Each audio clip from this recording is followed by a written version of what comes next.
बिस्मिल्लाहिर्रहमानिर्रहीम। मोहतरम नाजरीन, सलाम अलैकुम। मैं हूं साजिद रिजवी, आप तमाम नाजरीन के सामने हाजिर हूं अपना ये ख़ास प्रोग्राम लेकर। नाज़रीन, कहते हैं कि ज़िंदगी और गम, खुशी और गम ज़िंदगी का हिस्सा हैं।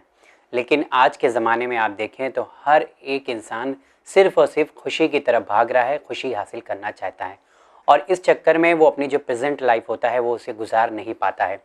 हमारी ज़िंदगी में कई मुश्किलें आती हैं, उतार चढ़ाव भी आते हैं, लेकिन हम इसका सामना नहीं कर पाते हैं। कभी कभी ऐसा कदम उठा लेते हैं जो सोचने वाले सोचकर हैरान रह जाते हैं कि क्या कोई इंसान ऐसा भी अपनी ज़िंदगी में कर सकता है।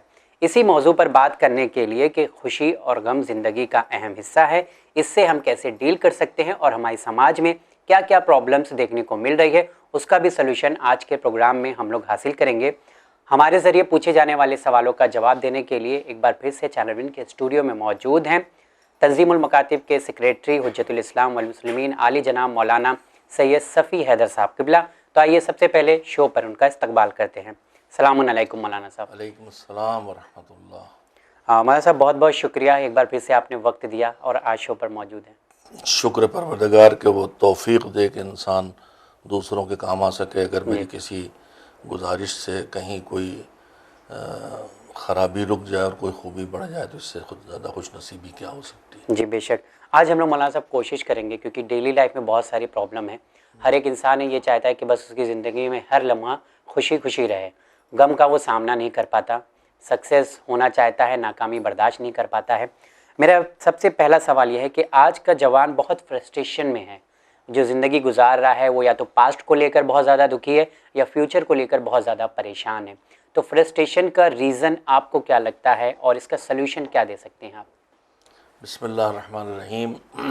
सबसे पहले तो मैं ये बात अर्ज़ करूँगा कि जो फ्रस्ट्रेशन का इलाज भी है, लेकिन जो एक सच्चाई है जिसे हम सबको मानना चाहिए कि हम मुसलमान हैं और हमारा अक़ीदा ये है कि यही ज़िंदगी नहीं, ये ज़िंदगी के बाद भी ज़िंदगी है।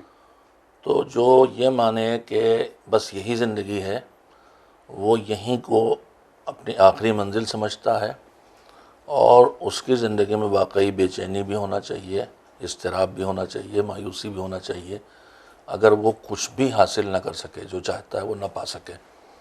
लेकिन अगर कोई मुस्लिम है और अल्लाह पर ईमान रखने साथ आखिरत पर भी ईमान रखता है, तो उसको तो ये हमेशा ध्यान रहना चाहिए कि यही दुनिया नहीं है, इस दुनिया के बाद भी दुनिया है और हम फ़ना होने वाले नहीं हैं। अगर ये टाइम जो हमारे पास 60-70 साल का है, 100 साल का है, इसमें वो सब ना पा सके जो हम चाहते हैं, तो भी फ्रस्ट्रेशन शिकार होने की ज़रूरत नहीं है, इसलिए कि चांस ख़त्म नहीं हुआ है। जैसा इसके इम्तिहान में आदमी बैठता है तो उसको शायद 3 चांस मिलते हैं या 5 मिलते हैं, तो पहले चांस में वो इतना बेचैन नहीं होता है। जब उसका लास्ट होता है तब वो ज़रूर बेचैन होता है कि अब इसके बाद मुझे मौका नहीं मिलेगा। तो दुनिया में 2 तरह के लोग हैं, एक आखिरत के न मानने वाले जिनकी अक्सरियत है, और एक हम लोग हैं आखिरत के मानने वाले। तो हमारे रवैये में उनके रवैये में फ़र्क होना चाहिए। हमें अगर दुनिया में कोई चीज़ जो हम चाहते नहीं मिलती है तब भी मायूस होने की ज़रूरत नहीं है, इसलिए उसके बाद भी एक मौका है जहाँ के लिए हम यहीं से वो सब चीज़ें इंतज़ाम कर सकते हैं। एक बुनियादी बात तो ये है। दूसरी बुनियादी बात यह है कि जो निज़ाम अल्लाह ने ज़िंदगी का बनाया है, दुनिया और आखिरत में बटा हुआ है, तो अल्लाह ने दुनिया को बनाया ही ऐसा है कि यहाँ न किसी को खालिस राहत और आराम और चैन और सुकून और सारी चीज़ें वो चाहता है जो मिल जाए, मिलना है जी, और न किसी से सब कुछ यहाँ छिन जाना है। यहाँ जिसके पास सब कुछ है वो भी बहुत सी चीज़ों से महरूम होता है जो ये हमें दिखाई देते हैं। हमें लगता है हम जवान, आप जैसे जवान, आप नहीं, जवान आमतौर पर उनकी निगाह में उनको दूसरों के बड़े घर, कारें, मनसब, पैसा, ज़िंदगी की सहूलतें, यहाँ भी घर है, वहाँ हवाई में भी घर है और ज़मीनी में भी घर, फार्म हाउस है, ये सब देखता है, ख्वाब दिखाई देते हैं, लगता है कि हम नाकाम हैं, ये कामयाब हैं। लेकिन जब उनके पास जाए जिनके पास ये सब कुछ है तो उनसे पूछे तो उन्हें पता चलता है कि ये बहुत सी उन नेमतों से महरूम हैं जो इसके पास हैं। इसके पास माँ बाप की मोहब्बतें नहीं हैं, इनके पास ज़िंदगी का सुकून नहीं है, इनको रातों में नींद नहीं आती है, ये करोड़ों के घर में रहते हैं और इनके यहाँ खाना भी हज़ारों का पकता है, लेकिन ये अपनी बीमारी की वजह से उसमें से 10 रुपये का खाना भी नहीं खा सकते हैं, तो वो भी महरूम है। ऐसा पॉसिबल है, ज़रूरी नहीं है कि जो दिख रहा है वही नहीं, पॉसिबल नहीं। 90% है जो बज़ाहिर बहुत नेमतों में डूबे हैं, उनकी परेशानियां और बड़ी होती हैं। जी बिल्कुल, उनकी बीमारियां और बड़ी होती हैं। इन बीमारियों का तो पहली बात तो मैं कहा था कि दुनिया और आखिरत है। दुनिया में खालिस राहत और आराम नहीं है, खालिस तकलीफ भी नहीं है, मिली जुली रहेगी। ये मान के चले कि इस दुनिया में रंज व गम और खुशी और मसरत खालिस मिलने वाले नहीं हैं। दोनों मिले जुले चलेंगे, बच्चा पैदा भी होगा और बाप का इंतकाल भी होगा, जी दोनों काम होंगे। ये नहीं होने वाला पॉसिबिलिटी है, खुशियाँ रहेंगी, गम नहीं होंगे। नेमत आएगी, नेमत छीनेगी भी, मुसीबत आएगी, मुसीबत टलेगी भी। तो ये मान लें कि यहाँ हमेशा हालात बदलेंगे। जो खालिस नेमतें नहीं मिलेंगी, उसकी जगह आखिरत है। जी जहाँ हमारा यहाँ का रवैया वहाँ की ज़िंदगी को तय करेगा। हम जैसी ज़िंदगी यहाँ बसर करेंगे वैसा वहाँ पाएंगे। ये दूसरा उसूल है जो मुसलमान को याद रखना चाहिए। तीसरी बात यह है कि इस्लाम ने यहाँ दुनिया ज़िंदगी बसर करने की जो पुरसुकून तरीक़े बताए हैं, उनमें से एक है कनात। जितना नेमत मिले उसी में अपने को राज़ी रखो और उससे आगे की पर निगाह न डालो। जी तो फिर ज़िंदगी में आदमी कभी फ्रस्ट्रेशन का शिकार नहीं होगा। चौथा उसूल जो अच्छी ज़िंदगी का, फ्रस्ट्रेशन से पाक ज़िंदगी का कुरान बताता है, वो ये है कि इस दुनिया में दो तरह के लोग हैं। आप जिस सतह पे हैं, जिस लेवल पे हैं दुनिया की नेमतों के लिहाज से, एजुकेशन आपके पास गाड़ी, घर, मकान, टेलीफोन, जो भी ज़िंदगी की चीज़ें हैं, उनमें से जो चीज़ें जिस सतह पर आप हैं उस सतह से नीचे भी बहुत लोग हैं, उस सतह से ऊपर बहुत लोग हैं। राइट। तो पुरसुकून ज़िंदगी बसर करने का उसूल यह है कि जहाँ हम खड़े हैं अपने से कमज़ोर को देखें। अगर हमारे पास गाड़ी नहीं लेकिन हमारे दोनों पैर मजबूत हैं और हम अपने पैरों पे चल लेते हैं, और वो पैरों से माजूर है, वो गाड़ी है फिर भी गाड़ी पे नहीं बैठ सकता, ना चला सकता, ना बैठ सकता है, वो हमसे ज़्यादा महरूम है, तो हम उस कमज़ोर को देखें। अगर मेरे पास मोटरसाइकिल है तो कितने ऐसे हैं जिनके पास मोटरसाइकिल नहीं है, उसको देखें, उसको ना देखें जिसके पास कार है। ये एक बात हो गई। जो उसूल ज़िंदगी का मज़हब ने सिखाया है कि अपने से कमज़ोर को देखो, जो तुमसे ज़्यादा कमज़ोर और महरूम है नेमतों से, तो तुम्हारी ज़िंदगी में सुकून आएगा, फ्रस्ट्रेशन नहीं होगा। जी। इसके बाद जो बहुत बुनियादी बात फरमाई है मौलाए कायनात ने कि सारी ऐसी परेशानियों की जड़ कहाँ पे है। मैंने कल मजलिस में तज़किरा किया था कि इमाम ने फरमाया है कि इन्ना अख़्वफ़ मा अख़ाफ़ु अलैकुम इत्तिबाउल हवा व मुझे तुम्हारे बारे में जो डर है वो दो हैं डर, इत्तिबाउल हवा व तूलुल अमल। इमाम ने दो चीज़ों से मना किया है जी। एक ख्वाहिशात नफ्स की पैरवी कि जो तुम डिमांड अंदर से हो बस इसे पूरा ही पूरा करना, उससे इनकार करना सीखो। अपनी हर डिमांड को पूरा करने की आदत डालने के बजाय कुछ डिमांड्स को नहीं करना है मुझे। और मज़हब ने पाला भी इसी तरह। अगर मज़हब पालेगा तो मज़हब कुछ हराम भी करता है, वो इसीलिए करता है कि ताकि तुम्हें आदत हो जाए कि कहीं कहीं मुझे नफ्स जो मुझसे मांगेगा मैं वो उसको नहीं दूंगा।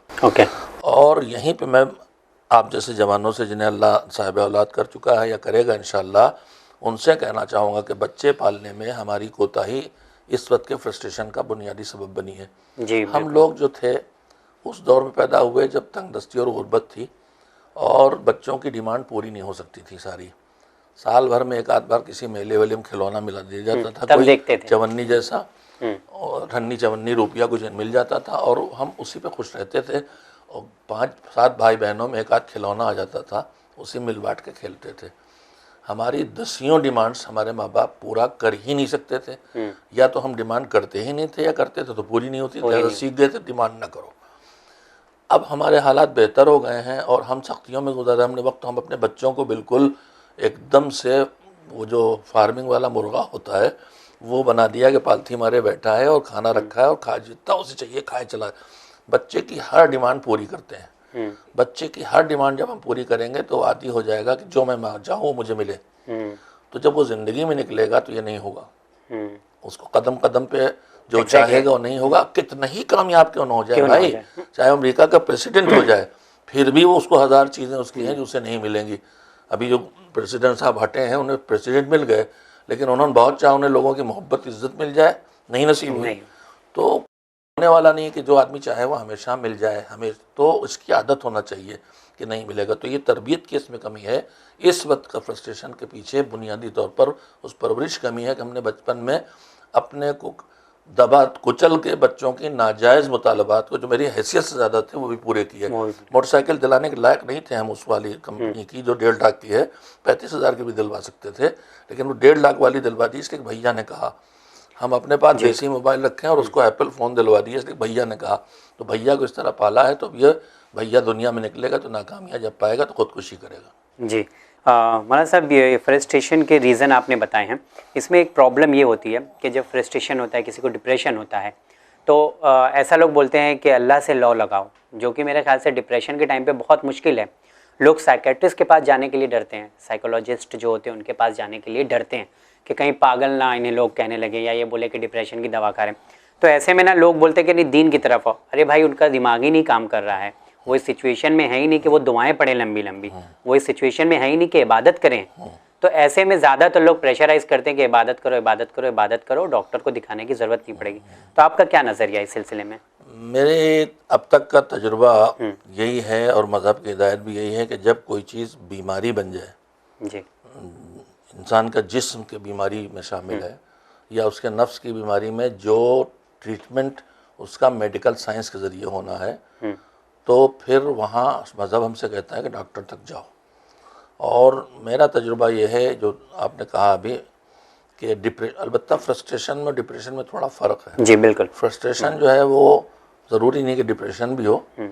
डिप्रेशन जब आता है तो आदमी बिल्कुल ज़िंदगी से किनारे चला जाता है और उसकी लज्जत ही ख़त्म हो जाती है। ज़िंदगी के सब मैंने देखे हैं वो लोग हादसात का बहुत कामयाब डॉक्टर थे, एक सर्जन, बहुत दीनदार, और वो कुछ बच्चों को कहीं मजहबी प्रोग्राम में ले जा रहे थे और एक्सीडेंट से हो गया, कुछ बच्चे मर गए। उसके बाद मैंने देखा वो बात भी नहीं करते थे। आप उनसे कुछ भी कहें, कुछ समझाएं, कुछ करें, खाना पानी छोड़ रखा था, सारे रिश्ते छोड़ रखे थे, बस बैठे हैं, बोलिए आप मुस्कुरा देते, आदमी इस मंजिल पे चला जाता है। अब वो कहाँ नमाज पढ़ेगा और कहाँ वो दुआओं में दिल लगेगा। जी, पहले इस बीमारी को नफ्सियाती सिर्फ समझा जाता था कि बातों से ठीक किया जाएगा, लेकिन अब जदीद साइंस, मुझे कहने का हक तो नहीं लेकिन मैंने जो देखा वो बता रहा हूँ, जदीद साइंस ने इसको भी इंसानी जिस्म के केमिकल्स के अदम तवाज़ुन का नतीजा पाया है। और मैंने जो कि बहुत इलाज कराया लोगों का, इसलिए मैं कह सकता हूँ कि इस बीमारी का इलाज दवाओं से होता है और दवा पहले होना ज़रूरी है। जब उसके पास दवा आएगी, वो अपना काम करेगी, तो फिर वो ज़िंदगी की तरफ पलटेगा तो मज़हब की तरफ भी आएगा। आप उसे सीधे मज़हब की तरफ ढकेलिएगा, वो नहीं जाएगा। डॉक्टर के यहाँ जाना चाहिए और लोग क्या कहेंगे इसकी फिक्र करने की ज़रूरत नहीं है। मज़हब हमें ये सिखाता ही नहीं कि लोग क्या कहेंगे। जी, अपने हर फैसले के लिए एक उसूल हम सब मुसलमानों के पास होना चाहिए, ख़ास करके दामन अहले बैत से वाबस्ता, कि मैं जो करने जा रहा हूँ इस पर मेरा खुदा क्या कह रहा है, मेरा इमाम क्या कह रहा है, मेरा रसूल क्या। मैं जब परेशान होता हूँ मैं क्या करूँ, मैं अपने जवानों के लिए बता देता हूँ मैं कैसे फ़ैसले लेता हूँ। जब मैं परेशान होता हूँ कि मामला इस सूरत में मुझे क्या करना चाहिए, जी, तो मैं जो सब ऑप्शंस रख के फिर देखता हूँ कि यहाँ पर मेरा मज़हब मुझसे क्या कह रहा है, मेरा खुदा ये करूँगा तो खुश होगा कि इससे नाराज़ होगा, क्या होगा।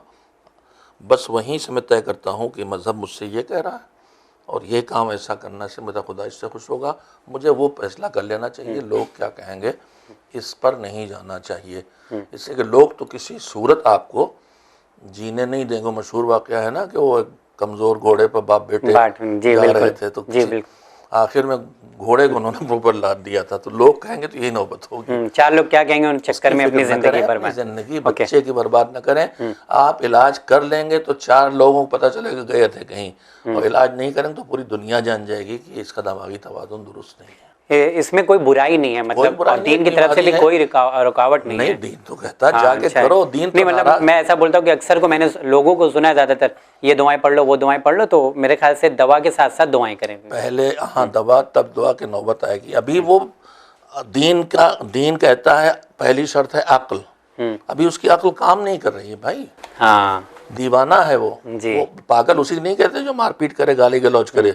पागलपन की 2 किस्में, एक जो फ्रस्ट्रेशन पे अपने उधर जारहियत की तरफ चला जाता है, मारपीट गालम गलौज, कपड़े फाड़ डाले, मैले कपड़े पहने टहल रहा, और एक वो है जो बेचारा चुप होकर सिमट जाता है। अक्सर दीवाने आपने देखो होंगे चौराहों बैठे होते हैं बेचारों को, इसलिए कि उनके अंदर किसी भी चीज़ के करने ख्वाहिश खत्म हो गई, लिहाजा बाल भी नहीं काटे हैं, लिहाजा नाखून भी नहीं काटे हैं, लिहाजा नहाया भी नहीं है, लिहाजा खाता भी नहीं है। तो वो बेचारा वही डिप्रेशन का मरीज़ था। हो सकता है कोई पढ़ा लिखा इंसान हो सकता है अगर उसके अंदर जाके देखा जाए इसका इलाज नहीं हुआ तो यहाँ तक पहुँच गया। ये हमारे माशरे में बदनसीबी है कि हम जो जहनी मरीज़ होते हैं उनका सही इलाज नहीं करते, और अफसोसनाक पहलू ये उसका मजाक उड़ाते हैं। बजाय मजाक उड़ाने के उसके साथ हमदर्दी और मोहब्बत का बर्ताव करना चाहिए और उसे डॉक्टर तक पहुंचाना चाहिए।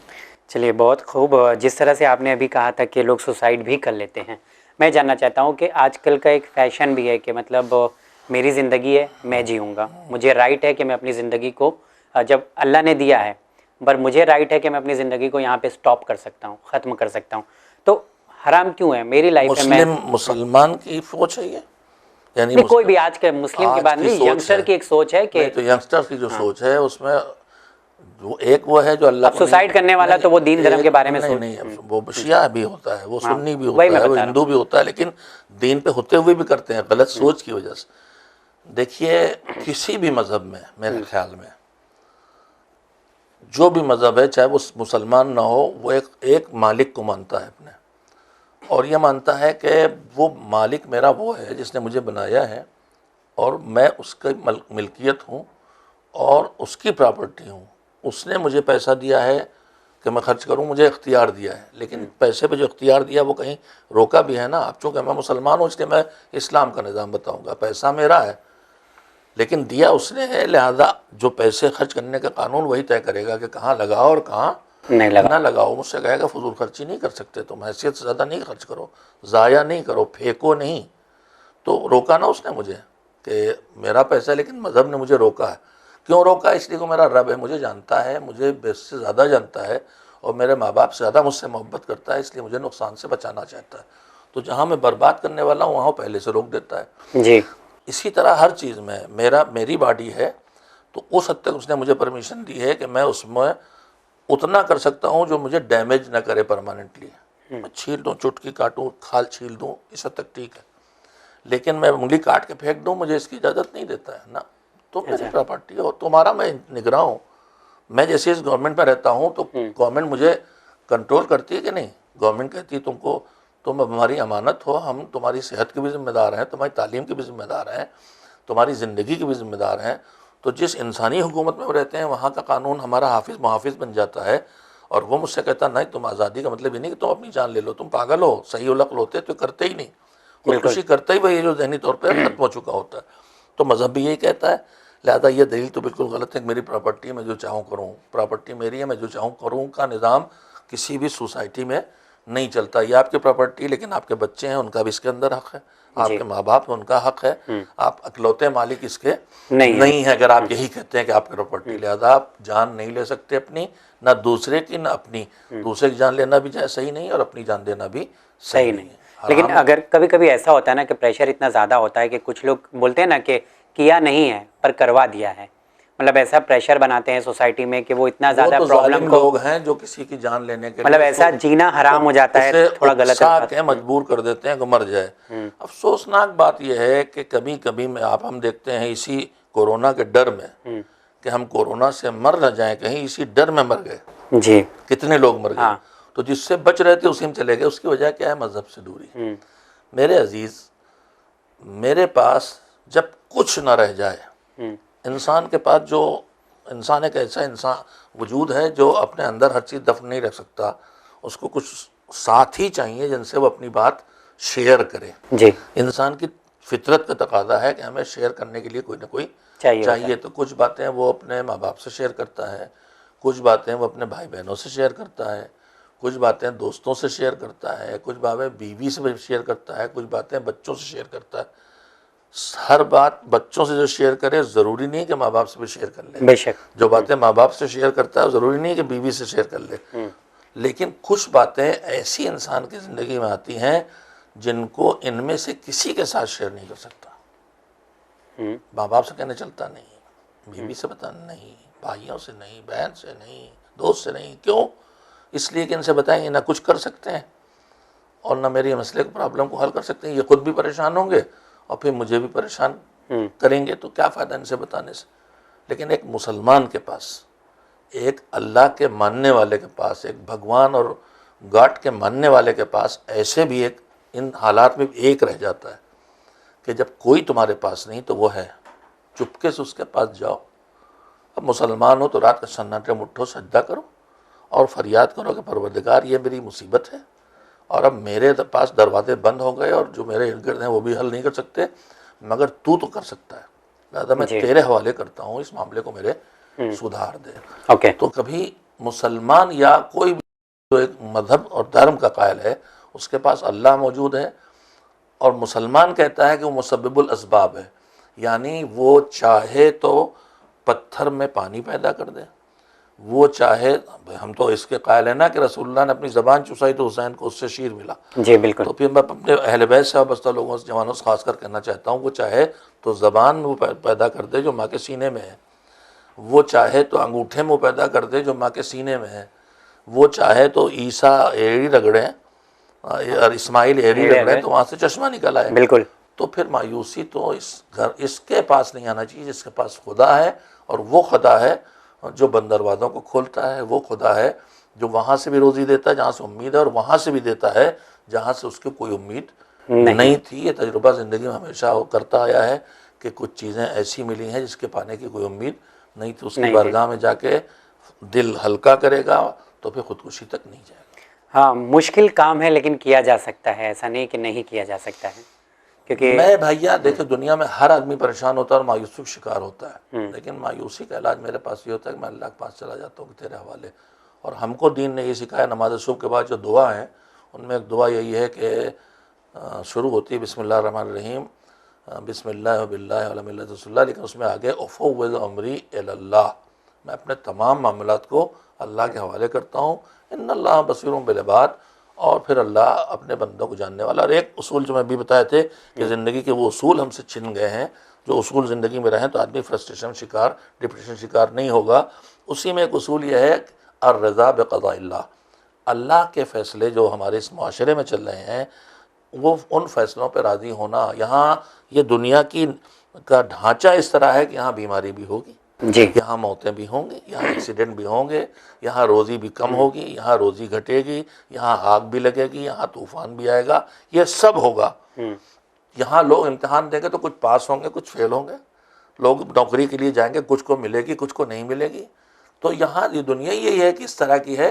तो फिर जो मेरे कोशिशों के बाद मुझ तक आया है उस पर मैं राज़ी रहूँ, अल्लाह के फ़ैसलों पर ख़ुद को राज़ी रखना, तो फ्रस्ट्रेशन नाम की कोई चीज़ कभी आएगी नहीं। हमेशा आदमी शुक्र करता रहेगा कि ये मिल गया, ये मिल गया, ये मिल गया, मिल गया पे निगाह रखो, ना मिला पे निगाह रखो। हाँ, ये ज़्यादातर होता है कि हम लोग ना मिला पे ज़्यादा निगाह रखते हैं। मगर सब एक और चीज़ देखने को मिलते हैं आजकल के दौर में, देखा जाए तो हर इंसान चाहता है कि आज उसने काम शुरू किया है, कामयाबी उसे कल मिल जाए या रिजल्ट कल आ जाए उसका, जल्दबाजी, तो नाकामी का शिकार हो जाते हैं। तो ऐसे में आप क्या कहेंगे, कोई रास्ता बताना चाहेंगे जिससे जल्दी कामयाबी? पहली बात तो यह है कि इस्लाम में और तमाम इंसानी कल्चर्स में जल्दबाजी को बुरी बात करार दिया गया है।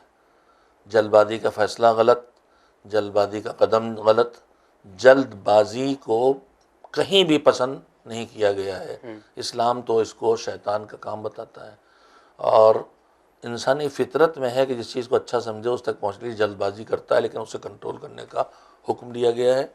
जल्दबाजी की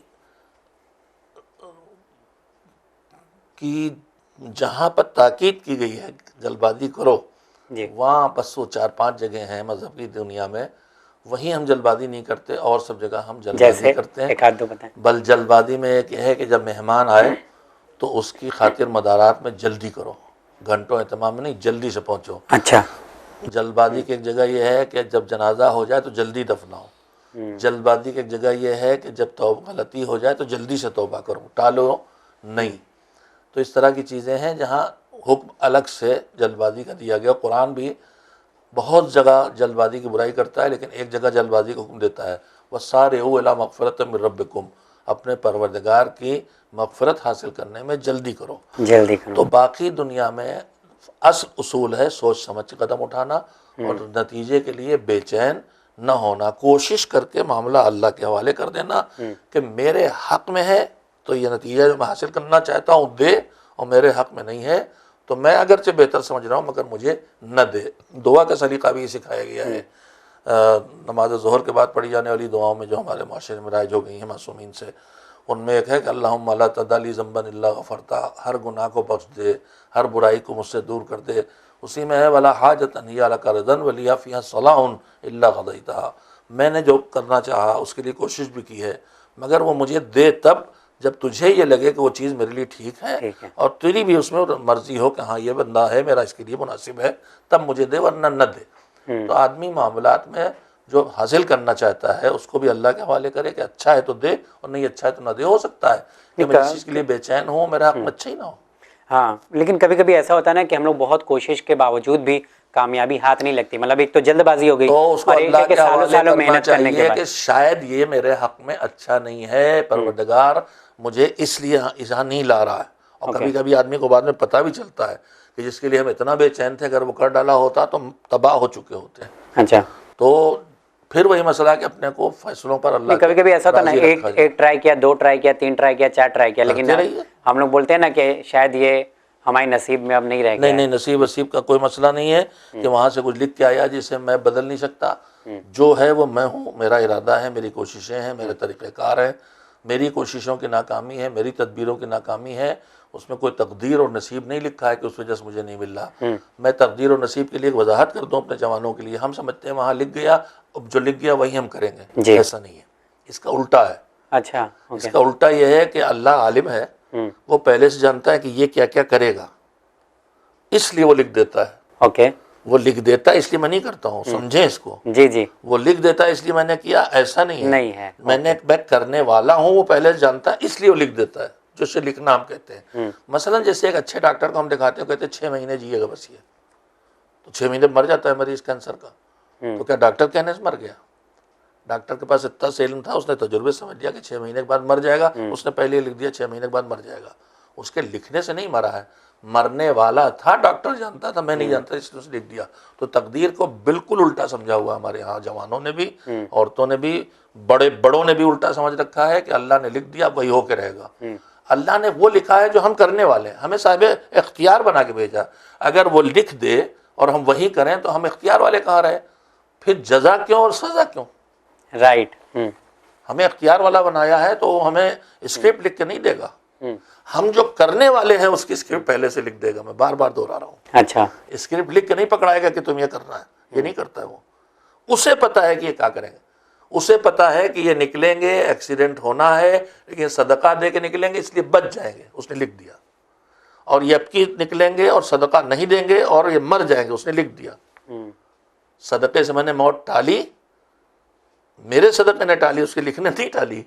आपकी मैंने मसला गलती की, सदका मिसाल के तौर पर नहीं दिया है, ये नहीं कोई कहे कि सदका न दो तो मौत आ जाएगी। जी, बचाने का जरिया है, न देने से लाने की मुसीबत लाने का जरिया नहीं है। तो अच्छा, हर बुरा काम, ज़्यादातर हम लोग देखते हैं कि अच्छा हुआ काम अपनी मेहनत लेते हैं, क्रेडिट लेते हैं, और जो बुरा होता है उसका जो क्रेडिट जाता है कि अल्लाह के मसलहत थी। कुरान मजीद में है कि यह आदमी बड़ा मक्कार है, अल्फाज ये नहीं है, अच्छाइयों को अपनी तरफ निस्बत देता है और बुराइयों को अल्लाह की तरफ, नाकामियों को। लेकिन है इसका उल्टा, अल्लाह कहता है कि जो तुम्हारे अंदर अच्छाइयाँ हैं वो हमारे करम और रहमत और तौफीक का नतीजा है, और तुम जो नुकसान उठा रहे हो और गुनाह कर रहे हो तुम्हारी अपनी नाक़िस तरीक़ेकार का और तुम्हारी गलतियों का नतीजा, उसमें अल्लाह का कोई दखल नहीं। तो ये तो हमारे इस तरह की बातें बहुत राज हैं। अंडा हाथ से गिर गया, कभी फ़कीर को नहीं खिलाया, टूट गया, कल चलो सदका निकल गया। अरे सदका कहाँ निकल गया? माल ज़ाया हो गया। सोचो कि माल क्यों ज़ाया हुआ, इसका मतलब यह है कि कहीं सही जगह नहीं खर्च किया इसलिए बर्बाद हुआ। हमको मजहब यही कह रहा है कि तुम सही जगह पैसा नहीं खर्च करोगे तो या बर्बाद होगा या गुनाह में खर्च होगा। अच्छा, हम कहते हैं सदका निकल गया। सदका अच्छा, हमने ये भी सुना है कि कांच गिर गया है तो बला आने वाली थी, टल गई। ये सब मजहब से इसका कोई ताल्लुक नहीं। इसका उन तवहुमात से ताल्लुक है जो नीम मुल्ला और नीम हकीम और नीम पंडित लोगों ने, नीम धर्म गुरु लोगों ने गढ़ी हैं अपनी ज़िंदगी चलाने के लिए। इसका कोई ज़िंदगी से लेना देना कोई ताल्लुक नहीं। जो काम मेरे अख्तियार से नहीं है उसकी कोई वैल्यू नहीं। कोई वैल्यू नहीं है। चाहे अच्छा काम हो चाहे बुरा काम, ओके। मैंने इख्तियार से नहीं किया है, उसकी कोई वैल्यू नहीं। और फिर ये तो कांच टूट गई भैया, तो ये तो टूट के बर्बाद हो गया, इसका मतलब तुम्हारी कोई गलती थी जिस पे तुम्हें नुकसान हुआ, वो सोचो। नहीं, अक्सर ये भी बोलते हैं ना, शुभ शुभ ले लेते हैं थोड़ा सा, क्या कि कोई बला आने वाली थी तो टल गई, या बला आने वाली थी, तो ये बला किधर से आने वाली थी? निज़ाम इलाही से ना, समझे आप जी। ये कोई आर्मी की गोली नहीं चल रही है अंधों की तरह कि किसी को भी लग गई, इलाही निज़ाम चल रहा है। यहाँ बला आएगी तो उसी पे जाएगी जिसके लिए चली है। अच्छा, रुकने वाली नहीं है, वहीं दाएं बाएं नहीं जाएगी वो भाई। अच्छा। ये लेज़र वाली है कि निशाना मारेंगे तो उसी को मारेगा जाके, कहीं और नहीं जाएगा। तो ये जो निज़ाम दुनिया चल रहा है, अल्लाह का बनाया है। ये क्या बेवकूफ़ी की बात है कि वो चली थी बला सफ़ी हैदर को ठोकने और उनके गिलास पे पहुंच गई और वहाँ बला उस पर टल गई। अरे ये क्या, ये कोई आसमान से बिजली गिर रही है? ये सब अल्लाह के निज़ाम को ना समझने के नतायज हैं। मौलाना साहब बहुत शुक्रिया। कई ऐसे सवाल अभी बाकी हैं हमारे जहन में, इंशाल्लाह जिसका सलूशन अगले एपिसोड में हम आपसे लेंगे इंशाल्लाह। तो जी हाँ नाज़रीन, जैसा कि आज बात किया कि खुशी और गम ज़िंदगी का हिस्सा हैं, इनको जीना है और इन्हीं के साथ जीना है। ऐसा इम्पॉसिबल है कि हर लम्हा आप खुशी खुशी गुजारें। तो मेरे ख़्याल से सोचने की ज़रूरत है और लौ लगाने की ज़रूरत है, मारिफत हासिल करने की ज़रूरत है। हर एक के साथ बुराई होती है, अच्छाई भी होती है, लेकिन इससे डील करना हमें आना चाहिए। इसी उम्मीद के साथ कि ज़िंदगी आप बेहतर करेंगे और बेहतरीन तरीके से गुजारेंगे। इस प्रोग्राम को यहाँ पे ख़त्म करते हैं। इंशाल्लाह फिर अगले प्रोग्राम में आप तमाम हज़रात से मुलाकात होगी। देखते रहिए चैनल में। बहुत शुक्रिया।